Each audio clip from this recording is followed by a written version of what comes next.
안녕하세요.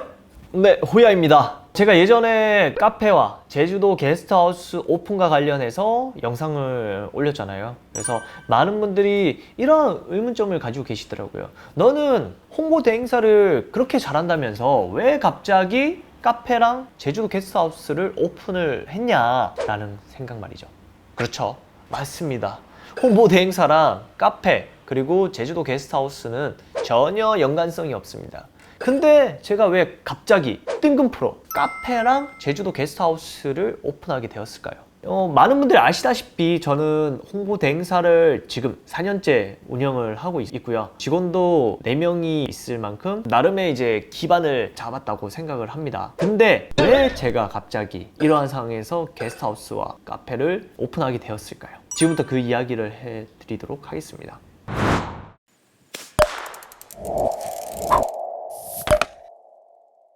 저는 2016년 1월 1인 홍보 대행사로 회사를 시작했습니다. 다행히 첫 시작부터 광고주가 2회사가 있었습니다. 그 회사로부터는 월 매출 100만 원이 이제 발생이 했는데 다행히도 100% 수익이었습니다. 물론 제가 이제 홍보대 행사를 1년 정도 다닌 것 외에는 그 분야에 대해서 경력이 특별한 것도 없었고, 그리고 워낙 포트폴리오 자체도 빈약했기 때문에 이러한 매출이 이제 발생하는 것에 대해서 정말 감사함을 느꼈습니다. 그렇게 다른 회사는 쳐다보지도 않고 오로지 이 2회사를 성장시키는데 도움이 되기 위해서 달렸죠. 그렇게 2년 동안 달린 결과 그 회사는 각각 5배 그리고 10배의 성장을 이루어낼 수 있었습니다. 근데 그 회사가 그만큼 성장을 했다고 저희 회사도 성장을 비슷하게 했을까요?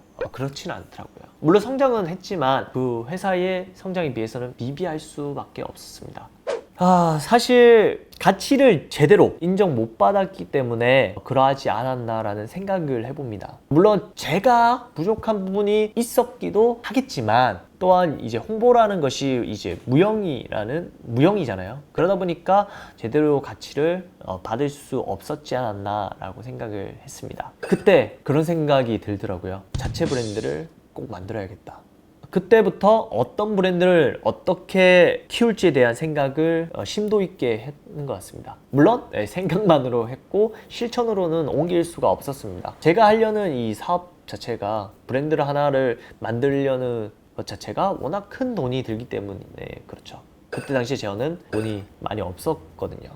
그러다가 작년 중반 그때부터 이제 소개를 통해서 광고주들이 2배 가까이 늘어났습니다.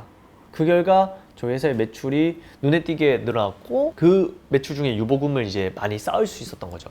그래서 생각만 가지고 있던 자체 브랜드 설립을 진행할 수 있게 되었습니다. 근데 왜 카페랑 게스트하우스냐? 먼저 카페에 대해서 좀 말씀을 드리자면 제가 이제 대학교 때 군대를 가기 전에 이제 카페에 알바를 하게 되었거든요. 그 카페는 핸드드립이랑 이제 로스팅을 전문으로 하는 카페였어요. 그때 이제 알바를 하면서 우리 사장님께서 타주시는 커피를 자주 마셨는데 그때 먹은 커피가 정말 맛있더라고요. 제가 이제 다양한 곳에 이제 카페를 가봤지만 그렇게 맛있는 커피는 없었습니다. 그래서 저는 왜 이렇게 맛있는 카페가 많이 없을까 생각해보니 많은 카페에서 공장에서 생산하는 원두를 이제 받아서 쓰거나 아니면 프랜차이즈 계통의 카페 브랜드를 하기 때문에 그러하지 않았나 그런 생각을 해봤습니다. 그래서 언젠가는 그 카페처럼 카페의 철학이 담긴 원두를 만들어서 그 원두를 사용해서 커피를 만들어 보겠다라는 생각을 했었죠. 그런 말 있잖아요. 간절히 바라면은 일이 이루어진다. 근데 저에게 그런 일이 발생한 거죠. 아내 효니의 고등학교 친구가 커피에 대한 열정이 엄청나고 카페를 준비한다 라는 얘기를 듣게 되었고 그 친구를 만났죠. 그리고 그 친구와 저의 이제 카페에 대한 성장 방향에 대해서 얘기를 나눠봤는데 그게 비슷했습니다. 그렇게 해서 그 친구와 의기투합해서 지금 여기 이 공간 커피력을 1월에 오픈하게 된 거죠. 그럼 게스트하우스는 왜 하고 싶었냐? 제가 이제 세계 일주를 다녀오면서 정말 다양한 곳에 게스트하우스에 묵어봤잖아요. 그러면서 어떤 게스트하우스는 그 나라의 문화를 잘 녹여내서 운영을 하는 곳도 있었고 어떤 곳은 이제 파티를 중심으로 사람을 모집하는 곳도 있었습니다. 정말 다양한 종류의 게스트하우스가 있었던 거죠.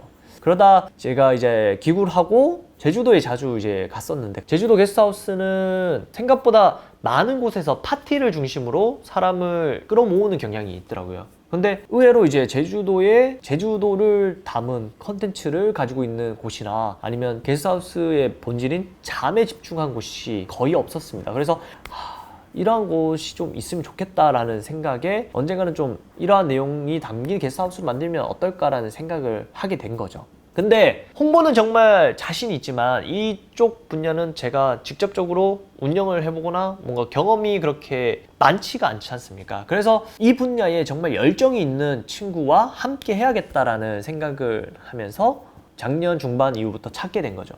게스트하우스 같은 경우에는 제 중학교 친구와 술 한잔 하면서 서로의 꿈 얘기를 하게 됐거든요. 근데 그 친구는 이제 대학교 때부터 MT 관련된 계획을 짜주는 회사를 운영했고, 졸업해서는 게스트하우스 관련 숙박 어플을 만드는 회사를 창업했습니다. 그만큼 숙박업에 대한 비전을 크게 받고 또 숙박업에 대한 본인이 좋아했는 거죠. 숙박업과 관련된 일을. 그렇게 해서 그 친구가 이제 얘기를 나눴는데 제 생각을 말했더니 이 친구도 그래, 이거 나도 평소에 그렇게 생각을 했다라고 하면서 비슷한 생각을 가지고 있었던 거죠. 그렇게 해서 또 의기투합을 하게 되었습니다.